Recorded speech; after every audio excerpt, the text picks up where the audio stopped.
Lembah Monsa.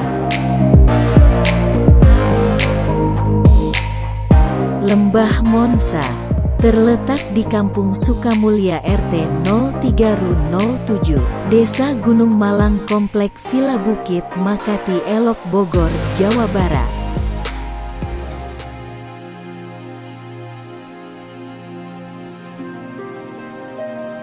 Ini Indonesia, surganya para petualang dari seluruh penjuru dunia, di mana kita dapat menyaksikan gunung dan hutan yang menyatu, berimajinasi, menciptakan lukisan alam yang banyak menyimpan misteri yang belum terungkap.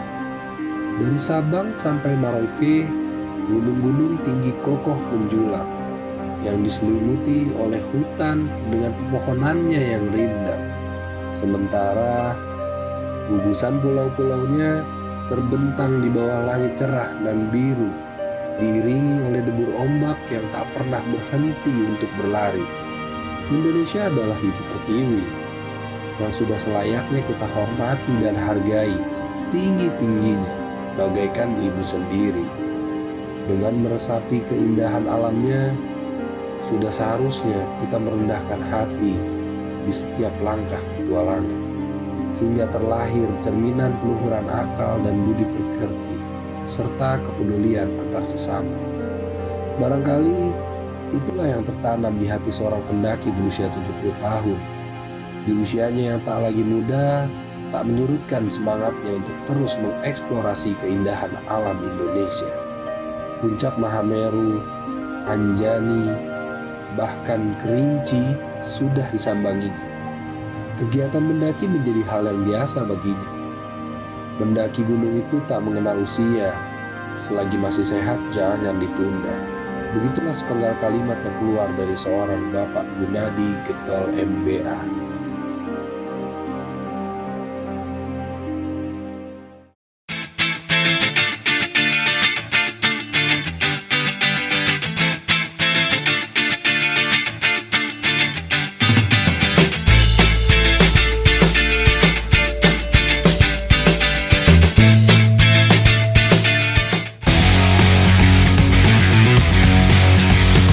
Halo kawan-kawan, cerita outdoor bersama gua Riko. Sekarang gua lagi ada di Bogor, tepatnya di Lembah Monsa.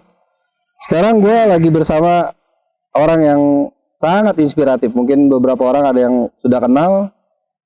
Langsung aja kita sambut Pak Gunadi Getol. Pak, gimana kabarnya Pak? Ya, terima kasih, kabarnya baik, Bang Baik Riko. ya, Pak, ya. Ya. Alhamdulillah keadaan kayak gini ya Pak. Iya, Lagi- betul. Lagi Kita COVID gini kan? semua sama-sama prihatin. Bener Pak, bener. Pak, mungkin kita udah jaga jarak, bisa buka maskernya Pak, Oke. biar kelihatan mukanya. Alhamdulillah ya Pak, sehat tapi ya. Sehat, alhamdulillah. Ya. Iya, saya juga saya jadi teringat dulu, saya pernah baca buku Pak, ada di Prakata pada waktu itu, bahwa di 2010 ya, menyebutkan bahwa tidak ada hal yang lebih berharga dibandingkan kesehatan. Ya, itu memang. Itu saya dapat di buku di judul Good Leadership versus Bad Leadership. Oh ya, itu buku Bapak tulis kira-kira buku ketiga itu. Buku ketiga ya, Iya. di Miracle Series tahun 2010 ya Pak, kalau nggak salah. Atau 2012 itu? Sebelum itu mungkin sekitar tahun 2008 atau 2009 ya. Tapi kemudian buku itu Bad Leadership versus Good Leadership dicetak ulang. Oh, Dicetak ulang 2 kali dengan judul yang berbeda, yaitu Accepted Leader. oh, accepted leader. Artinya pemimpin yang diterima. Jadi kita menjadi pemimpin itu intinya bukan karena ditunjuk oleh orang lain, tapi kita menjadi pemimpin karena diterima oleh anak buah kita. Oh, berarti memang harus diterima dulu baru. Iya, baru menjadi pemimpin yang Baru menjadi sebenarnya. Karena banyak orang jadi pemimpin, tapi bukan karena dipilih atau diterima oleh anak buah, tapi karena ditunjuk oleh orang lain. Berarti emang harus. Dan itu belum menjadi pemimpin sejati namanya kalau seperti itu. Berarti emang harus orang nerima dulu kita sebagai pemimpin nih, Pak. Karena karya-karya kita yang membawa manfaat bagi orang lain baru orang lain menerima kita sebagai pemimpin. Iya, betul. Lebih berasa lah di masyarakat juga. Betul ya. sekali ya. Itu. Ya, saya baca buku itu 2010 aja udah menjelaskan bahwa prakatanya aja udah bahwa hal yang lebih penting kesehatan, dan sekarang memang kenyataannya begitu ya. Oh iya, Semua orang mementingkan lebih kesehatan. betul. Yang pertama-tama kan kita harus sehat dulu, baru kita bisa berkarir atau berkarya gitu. Dan orang kadang-kadang lupa tentang kesehatan ini. Kalau sudah sakit baru tahu mahalnya kesehatan. Bener, Pak. Bener. Iya. Iya, sekarang lihat pemerintah sampai gelontorin dana cuma buat kesehatan sekarang. Iya, luar biasa budget yang kita habiskan. Karena itu saya juga ikut menghimbau pada kesempatan ini supaya bertahan, stay at home, Iya, tinggal di rumah ya. Tetap harus bisa. Kecuali ada yang penting banget, baru boleh kita beraktivitas di luar. Alhamdulillah banget kita semua bisa sehat sampai sekarang ya Pak. Terus ini Pak, saya mau nanya nih Pak, untuk nama asli emang Gunadi Getol Pak? Ya, ini sering menjadi banyak pertanyaan oleh orang-orang yang mendengar nama saya. Nama asli saya memang Gunadi Getol. Dan yang menjadi pertanyaan kan getolnya itu. Iya benar. Nah, getol itu sebenarnya nickname dari ayah saya. Oh, dari Karena ayah. ayah adalah warga negara keturunan Tionghoa, sementara ibu memang orang pribumi. Oh gitu. Jadi di kampung ayah saya terkenal karena saking rajinnya barangkali orang-orang kampung menyebut ayah saya dengan panggilan Getol. Oh iya. Nah, pada tahun 1963 semua warga negara keturunan kan diminta untuk mengganti nama di bawah pemerintahan Pak Soeharto pada waktu itu.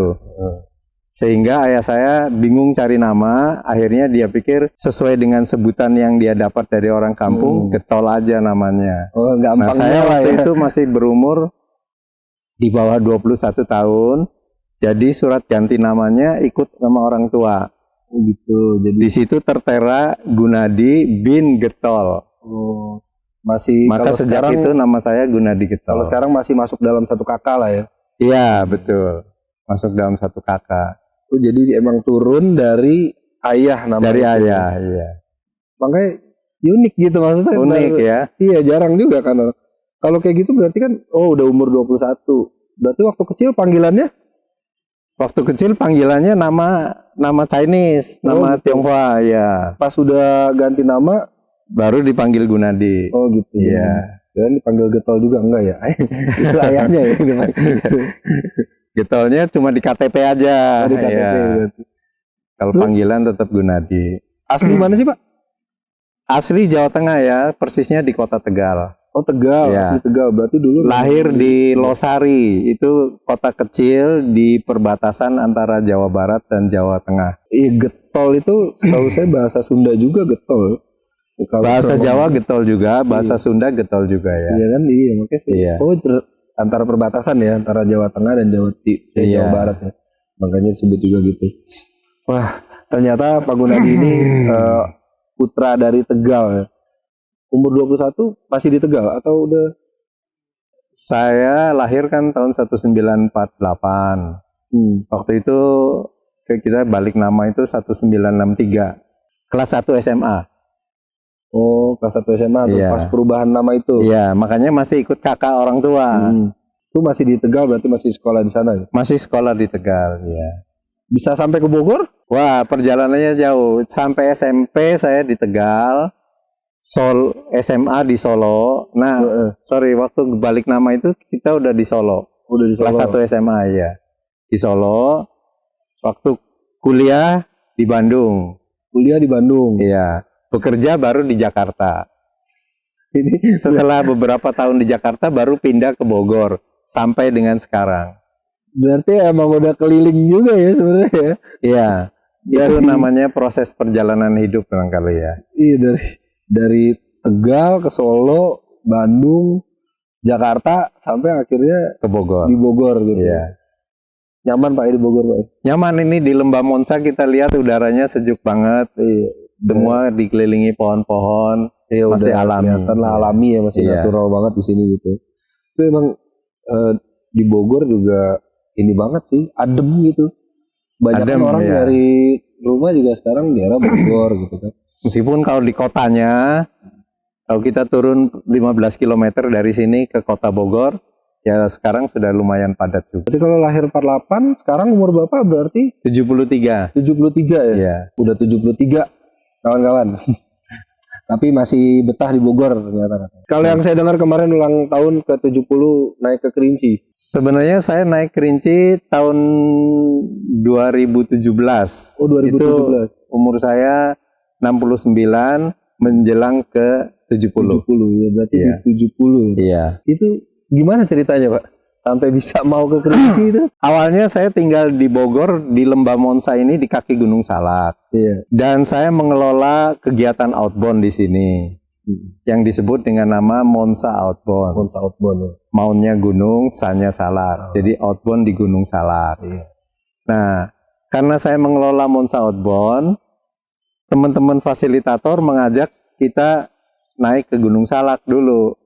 Jadi tahun 2008 saya sempat naik ke Gunung Salak bersama-sama dengan teman-teman dari fasilitator. Iya, teman-teman. Tahun 2010 saya juga naik Gunung Salak sekali lagi. Jadi 2 kali saya Dua muncak kali sampai udah ya? ke Gunung Salak. Ya. Oh, betah ya, Pak? Di sana. Nah, dari kegiatan itu saya jadi jatuh cinta dengan kegiatan pendakian gunung. Waduh. Oleh karena itulah sampai di tahun 2017 saya mencoba atau terpikat untuk naik Gunung Kerinci. Gunung Kerinci itu kan gunung yang tertinggi di Asia Tenggara kalau nggak salah. Iya, benar, Pak. Karena tingginya 3805 ya MDPL. Iya, 3805 mdpl. Iya. Jadi itu sebabnya saya memutuskan ayolah kita naik ke Gunung Kerinci. Karena saya suka juga dengan tantangannya gitu. Tapi kan dengan seumur Bapak gitu, bukan tantangan lagi, justru udah jadi hal yang ekstrim dong buat naik Gunung Kerinci. Betul. Mungkin bagi sebagian atau sebagian besar orang menganggapnya seperti itu. Tapi bagi sebagian orang yang senang dengan kegiatan outdoor, sebenarnya umur tidak jadi halangan buat kita. Yang penting kita sehat. Tadi kan Bang Riko mengatakan kesehatan itu yang paling penting. Yang paling penting, benar. Jadi selama kita sehat, ya kita masih bisa berjalan, masih bisa lari, ya kita lakukan apa yang kita bisa saja. Kerinci itu emang di atas Gunung Rinjani juga ya. Iya betul. 3805 itu. Saya lihat, bahkan Presiden kita Joko Widodo juga pernah 1983 kalau nggak salah dia naik itu. Ya waktu dia masih muda itu. Iya, waktu dia masih muda. Terus kemarin saya dengar juga ada beberapa umur 50-an ke atas sampai dengan 60 anak-anak Jogja, Cirebon itu juga disebutnya profesional karena dia bagian dari mahasiswa pecinta alam awalnya. Dia naik ke Kerinci juga. Nah, Bapak kan basicnya itu nggak ada gitu. Iya, dari muda sebenarnya basic saya bukan di kegiatan outdoor atau outbound gitu, bukan. Tapi sejak tahun 2004 saya dari Jakarta melepaskan semua pekerjaan saya dan membangun pusat pelatihan outbound di Bogor tahun 2004 ya. Nah, sejak itu saya jatuh cinta dengan kegiatan outdoor ini, termasuk pendakian gitu. Mulainya saya katakan mulainya naik Gunung Salak dulu. Baru tahun 2015 saya sempat naik ke Gunung Semeru. Semeru 2015 di Jawa Timur ya. Wow. Kemudian tahun 2016 saya naik juga ke Rinjani. Rinjani juga udah pernah? Ya, baru tahun 2017 kita coba Kerinci yang lebih tinggi lagi gitu. Kira-kira prosesnya kenapa saya jatuh cinta dengan kegiatan pendakian ini gitu. Emang ya, beberapa kali teman-teman juga rasain mungkin. Ketika pemula naik gunung, turun itu cuma 2 pilihan. Ketagihan atau kapok. Itu doang, Pak. Mungkin Bapak salah satu yang ketagihan ya? Iya, saya pilih yang ketagihan daripada pilih yang kapok. Tapi ketagihannya ya ekstrim lah. Semeru, terus Rinjani, baru ke Kerinci. Karena saya pikir kalau kita sudah sampai di Kerinci, maka gunung-gunung yang lain mungkin kita yakin akan bisa kita daki. Karena kan Kerinci udah yang paling tinggi. Iya benar. Jadi berarti gunung yang lain pasti kita akan mampu. Tinggal nanti saya menghabiskan sisa umur yang sudah lumayan ini lumayan pendek mungkin sisanya ya kan, gitu. Panjang untuk Bapak, insya Allah. naik gunung-gunung yang lain gitu. Aduh, masih banyak. Jadi berarti ya. membangun kepercayaan pada diri kita sendiri ya. 70 men, 70 ke Kerinci gitu. Mungkin ya anak-anak sekarang yang muda-muda juga banyak yang belum pernah juga ke Kerinci. Tapi Ya itu juga berkat bantuan dari teman-teman fasilitator juga yang membantu kita sehingga kita bisa mencapai puncaknya. berapa orang Pak? Satu tim pada waktu itu. Waktu ke Kerinci kita satu tim kalau nggak salah 6 orang ya. Tapi yang seumuran Bapak, Cuma aja? saya sendiri ya. Yang lain fasilitator masih muda-muda, rata-rata umurnya antara 20 nggak sampai 40. Itu saya rasa yang lainnya malu Pak. Jalan bareng Bapak. Bukan karena jalan bareng Bapaknya, tapi dia malu sama Bapak kayaknya. Karena Ya nggak umurnya juga masih sih, muda. karena yang lain juga justru sangat membantu. Apa Pak? Kesulitan apa Pak waktu saat mendaki? Sebenarnya relatif karena kita sudah pernah mendaki gunung sebelumnya, jadi kita sudah relatif bisa membayangkan tantangan dan kesulitannya ya. Gitu. Saya nggak bilang kesulitan, tapi saya lebih suka bilang tantangannya ya. Jadi kita sudah sedikit banyak tahu tantangannya, tinggal membulatkan hati untuk oke, kita putuskan jalan gitu. Ya butuh kebesaran hati juga kan untuk mikirin buat naik ke Kerinci. Kekuatan hati ya, tekad. Iya, tekadnya. Itu persiapannya gimana Pak? Persiapannya terutama dari sisi fisik ya. Dari sisi fisik itu kita sebelumnya 2-3 bulan sebelumnya itu kita biasakan, dan saya memang sebenarnya biasa berolahraga. Oh iya. Jadi ya ditambah sedikit olahraganya. Kalau pagi seminggu 2 kali bersepeda itu memang biasa saya lakukan. Sepedahan juga berarti Bapak? Ya, jadi tidak terlalu banyak perbedaan yang kita lakukan dari segi persiapan fisik. Nah, kalau persiapan mental kita juga sudah membayangkan tantangan-tantangannya. Tinggal kita lihat saja di Google pengalaman orang lain. Oh iya, lihat pengalaman orang ya Pak ya. Belajar dari pengalaman orang itulah tekad kita menjadi lebih bulat gitu. Karena banyak contoh-contoh di dalam cerita-cerita orang itu mengenai pendakian, dan kita pelajari khususnya yang tentang pendakian di Kerinci. Nah, itu membuat kita makin yakin bahwa oke lah, rasanya kita masih mampu gitu. Berarti tetap memang harus ada persiapan yang matang ya Pak. Persiapan tetap harus. Gitu ya. Untuk fisik berarti berolahraga berapa lama Pak sebelumnya? 2 bulan atau? Saya seperti tadi saya bilang, kita kan udah biasa berolahraga. Jadi penambahannya antara 2-3 bulan sebelumnya itu kita tambah porsinya sedikit. Porsinya aja ya. ditambahin. Iya. Yang biasanya lari sedikit, sekarang jadi agak banyak. Agak banyak, iya. Iya. Berarti emang harus olahraga juga men. Nggak bisa langsung naik gunung, nggak bisa. Jangan ikutin yang di film-film. Ya kan, ketemu langsung naik gunung nggak bisa. Tetap harus olahraga dulu. Kalau kita tidak membiasakan dengan persiapan fisik, nanti kita menderita di atas itu. Ada yang banyak pendaki, saya rasa tidak seluruhnya pendaki 100% mencapai puncak. Benar.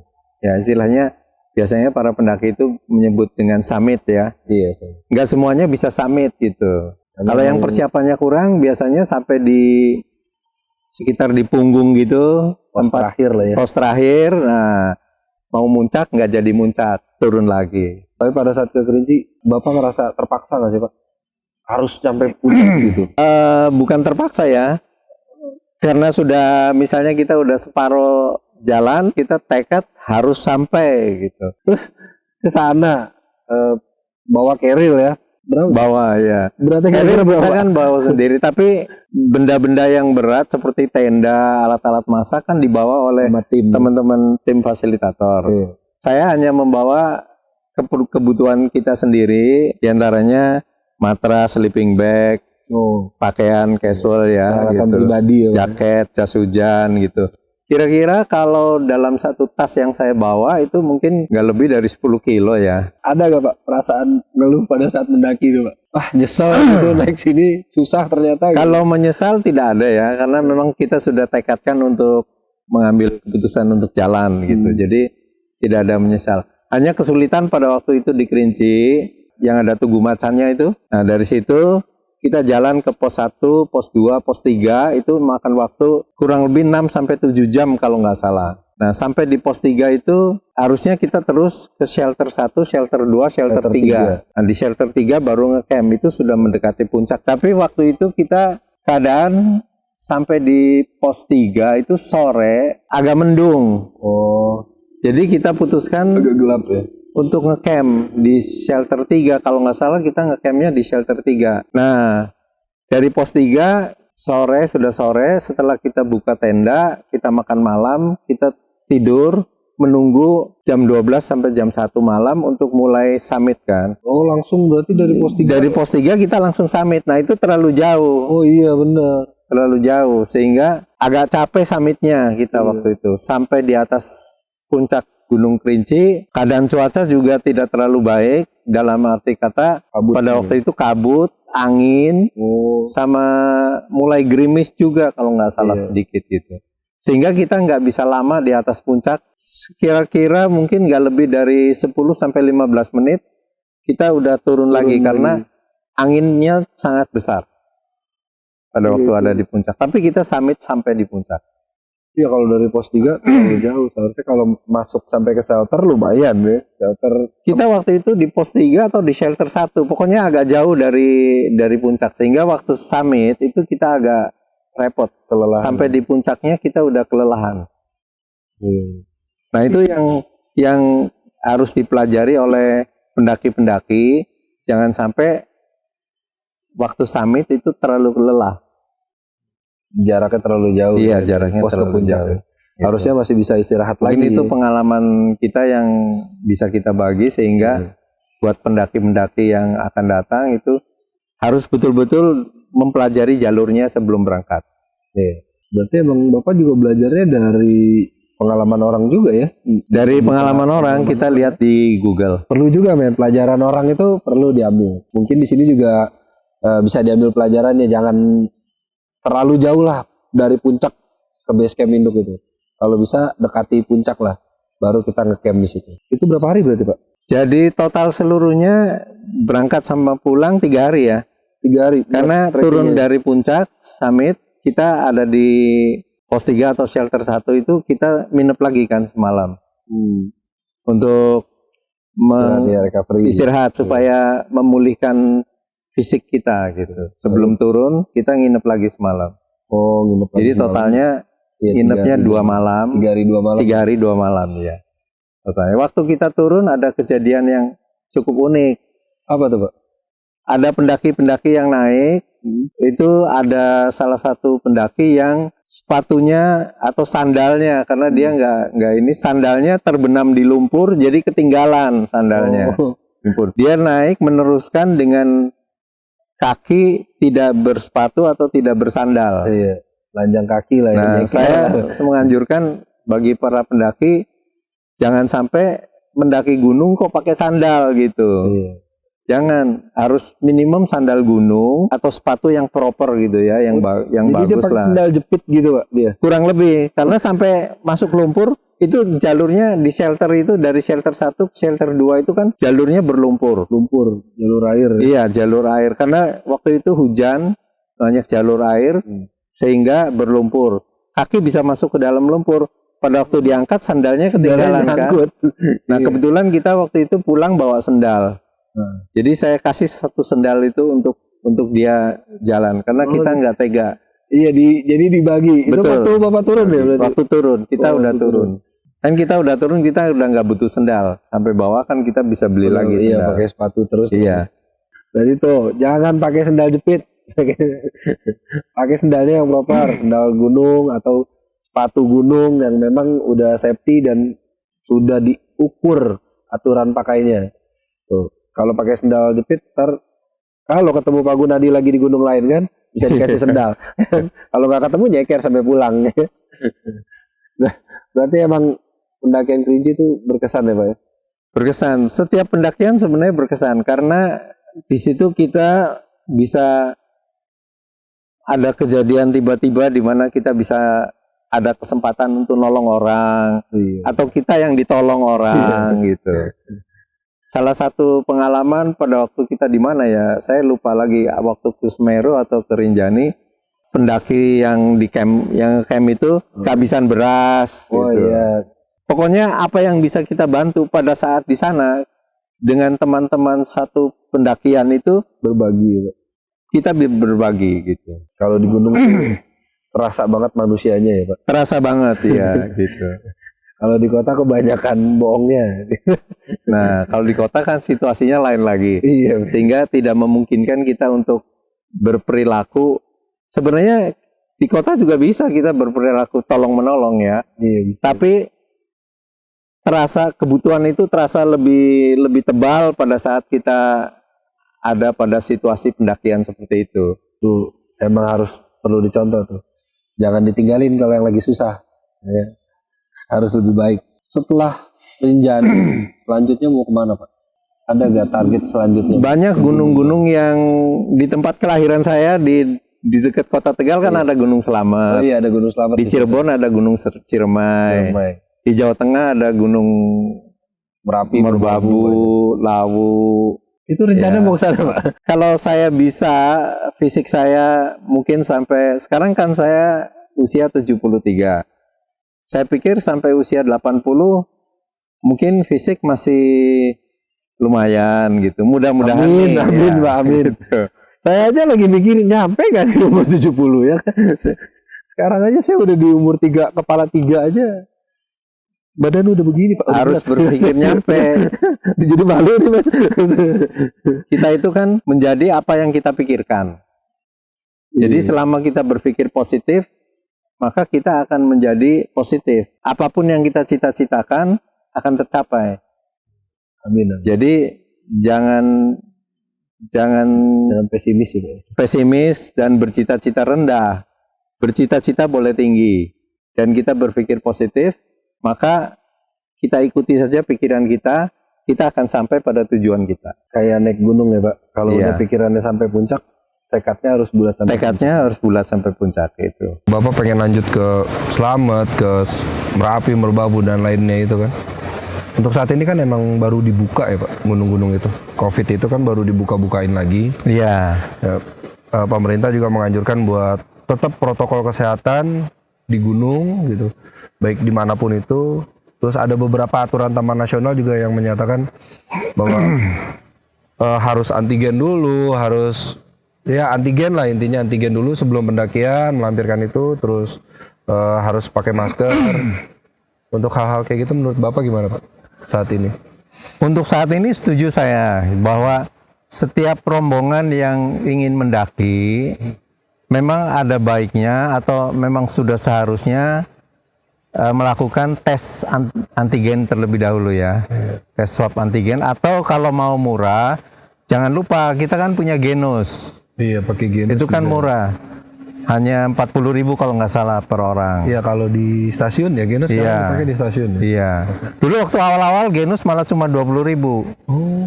Jadi saya rasa untuk para pendaki, pendakian itu kan bukan olahraga yang murah ya sebenarnya. Iya benar. Cukup mahal juga kan Belum persiapan peralatannya dan sebagainya. peralatannya, perlengkapannya gitu. Sehingga kalau hanya ditambahin dengan tes Genus 40.000, saya rasa nggak keberatan lah berat gitu. lah Iya, nggak terlalu memberatkan. Kalau Genos 40.000 nggak berat lah ya. Yang berat carrier-nya itu yang berat. Nah itu.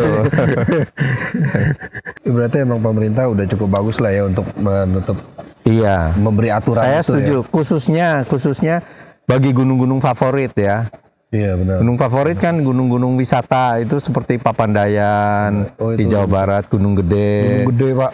Khususnya gunung-gunung wisata, gunung-gunung favorit itu harus betul-betul jaga prokes. Gitu. Iya benar. Protokol kesehatan itu penting dimanapun itu lo berada. Karena terus terang saya juga kaget ya. Waktu tahun 2015 memang itu sebelum Covid. Saya naik ke Gunung Semeru, saya berpikir naik gunung pasti nggak banyak orang lah gitu. Iya. Tapi di Ranukumbolo Iya. Orang semua. orang semua, kita mau cari tempat untuk buka tenda itu bukan main susahnya dapatnya. Itu 2015 ya Pak? Iya.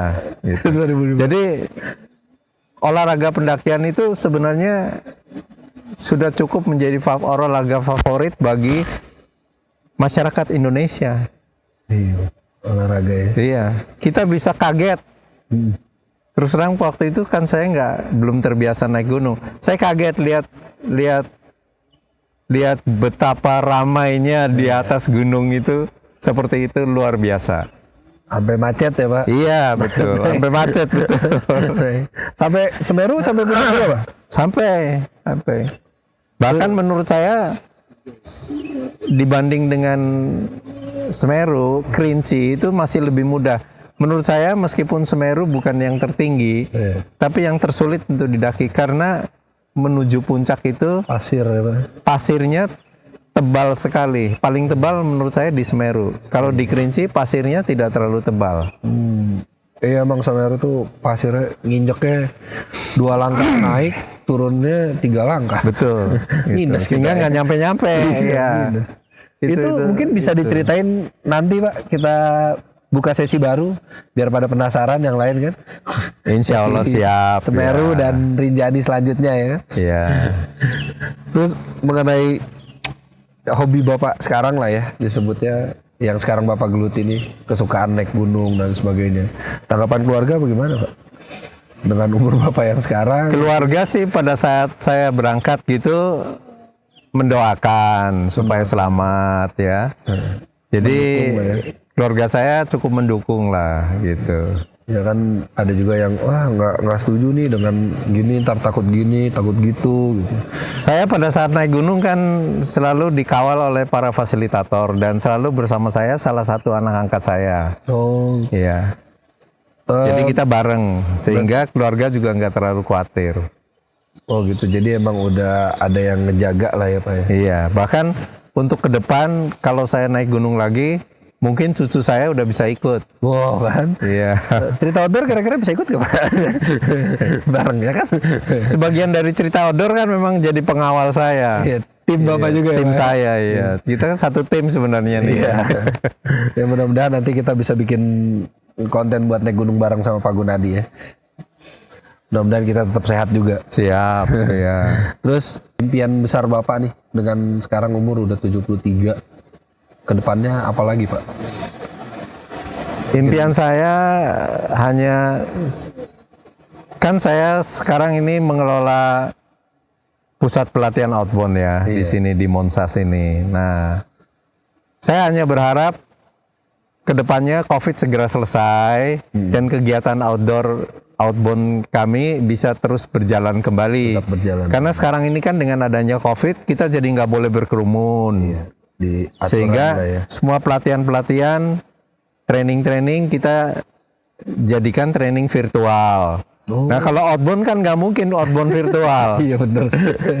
Itu Kalau seminar virtual masih bisa. webinar ya Pak ya. Iya webinar gitu. Tapi kalau outbound minar wah atau web outbound kan nggak ada. Banyak curang ya Pak nanti Pak mereka. Iya gitu. Sehingga saya pengennya Kembali ya lagi. dunia ini bisa aman dan tentram, dinikmati oleh penduduknya di seluruh dunia lah gitu. Amin amin. Dan kegiatan kita berjalan. Dan saya sebagai orang tua juga bisa melihat pertama keluarga, profesional, bisnis itu berjalan kembali gitu. Untuk saat ini berat Iya, ya Pak ya. gitu.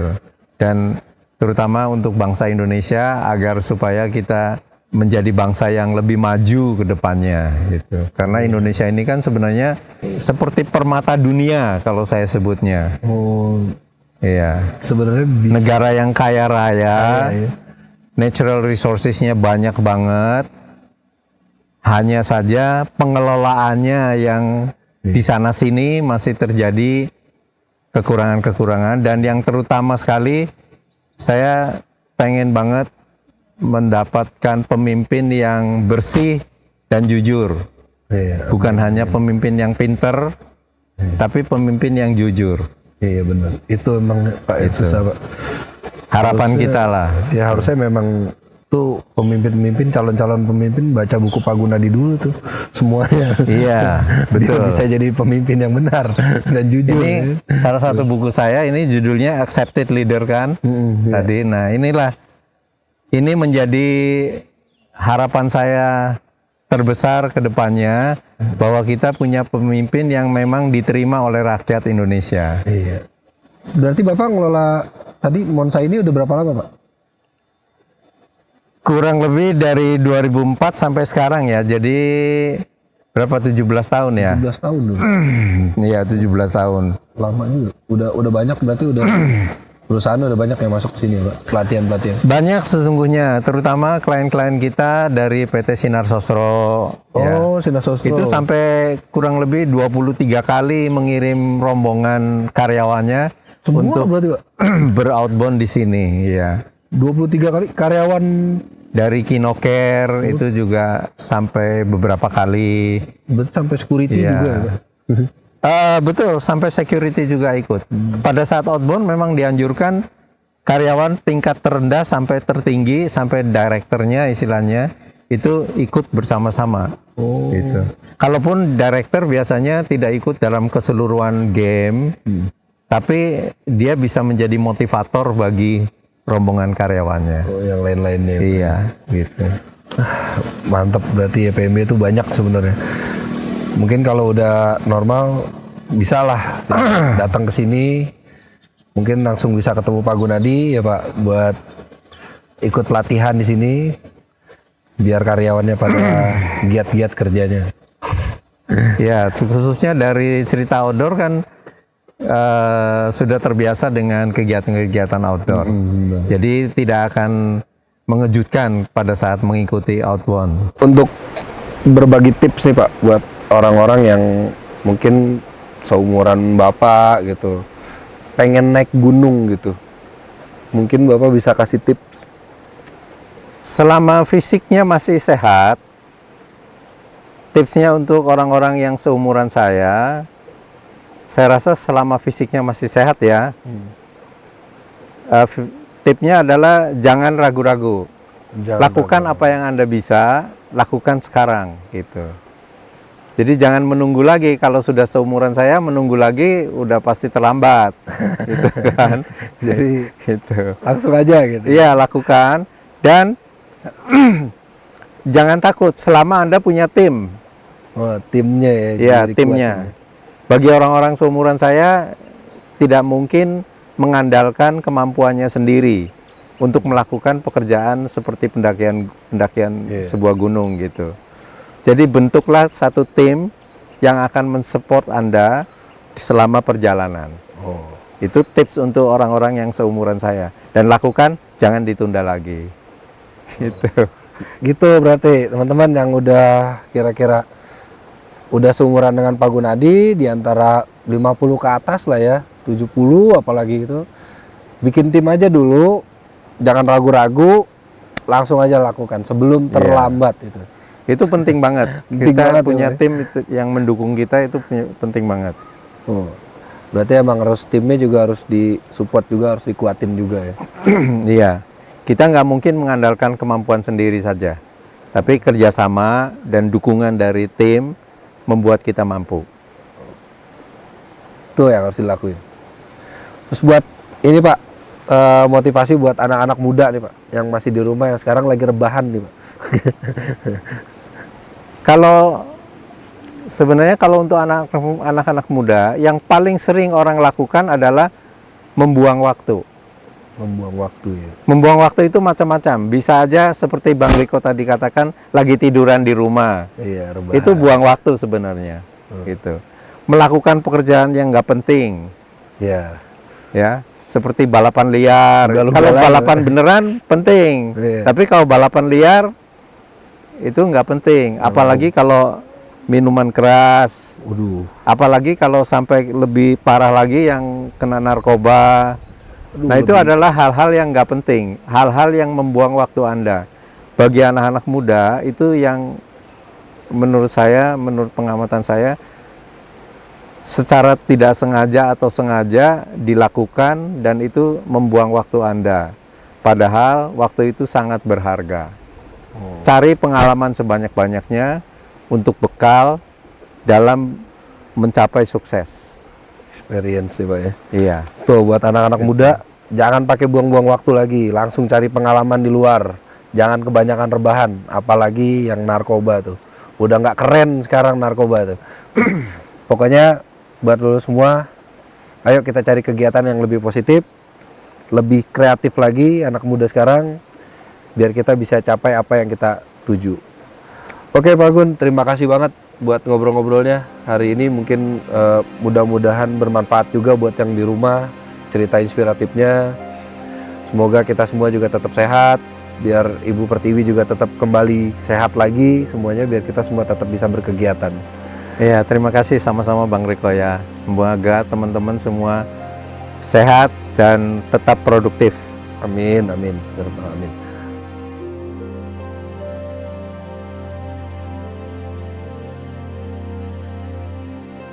Perkenalkan, nama saya Dimas. Saya tim ekspedisi Pak Gunadi ke Gunung Kerinci. Pada waktu itu kita berangkat ke Kerinci 7 orang dari Bogor menggunakan mobil. Kebetulan kita 2 malam baru sampai di Kerinci. Dalam perjalanan ke gunung itu kita sangat berkesan sekali ya. Terutama Pak Gunadi dalam usia 70 tahun, dia masih memiliki semangat juang yang sangat tinggi. Bahkan dalam perjalanan itu medannya tidak mudah. Di samping Gunung Kerinci itu medannya basah, juga jalur treknya itu benar-benar yang luar biasa berat lah. Kita anak muda aja merasa berat, tapi Bapak sendiri waktu itu malah memberi motivasi kepada kita bahwa kita harus semangat. Beliau aja yang sudah umur 70 tahun masih kuat dan masih semangat gitu. Bahkan sempat beliau jatuh juga dibantu bangun dan udah jalan lagi aja gitu. Jadi kesan-kesannya itu luar biasa lah dengan Pak Gunadi itu. Beliau itu memang memotivasi kita anak-anak muda untuk bisa terus bersemangat. Kebetulan kita bukan hanya di Kerinci aja. Dengan beliau kita pernah ke Semeru, kita pernah ke Rinjani, dan semangat juangnya emang sangat luar biasa. Menurut saya di usia yang 70 tahun beliau masih bisa mendaki 3 gunung tertinggi di satu Pulau Jawa, Pulau Sumatera, dan satu lagi di Rinjani di Nusa Tenggara Barat.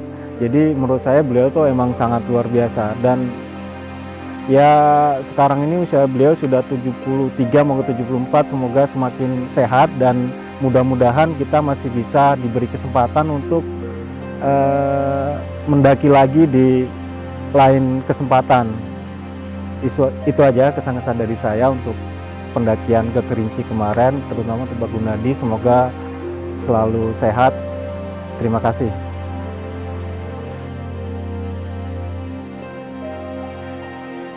Assalamualaikum warahmatullahi wabarakatuh.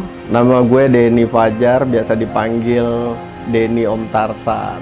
Jadi gue salah satu tim ekspedisi Gunung Kerinci bersama Pak Gunadi Getok. Kita berangkat itu tanggal 15 menjelang 17 Agustus bersama Pak Gunadi. Salah satunya senior tua kita itu ada Mas Dimas, ada Ayub, ada Dwiki, ada Akang Riki. Salah satunya itu dia. Saya saksi semangatnya dia. Banyakan dia bawa mobil. Sebelum mendaki dia tuh minimal 8 jam dia bawa mobil, masih kuat. Itu di umur 70-an ya. Jadi dia bawa mobil bergantian dengan saya dan Dimas. Dia orangnya pertama menjaga banget kesehatan dan safety. Banyak pelajaran gitu ya. Dari selama perjalanan, semangatnya beliau, cara-cara dia memotivasi diri dan orang lain gitu. Itulah orang tua yang kita contoh, yang nggak mencegah kemungkinan yang muda juga jadi contoh yang tua gitu. Jadi tetap safety pada saat pendakian dan tetap ramah terhadap lingkungan. Itu aja cerita dari gua, Denny Om Tarsan. Terima kasih. Terima kasih juga buat teman-teman cerita outdoor yang udah nonton dari awal sampai akhir cerita ini. Mudah-mudahan cerita kita bermanfaat. Dan jangan lupa subscribe channel ini, terus loncengnya, share, bagikan ke yang lain juga biar yang lain juga bisa dapat inspirasinya. Terus jangan lupa buat teman-teman yang masih punya cerita untuk berbagi di Cerita Outdoor, langsung komen aja di bawah ini. Terus kalau emang ada narasumber yang bisa kita ceritain, komen aja di bawah ini. Terima kasih. Bye.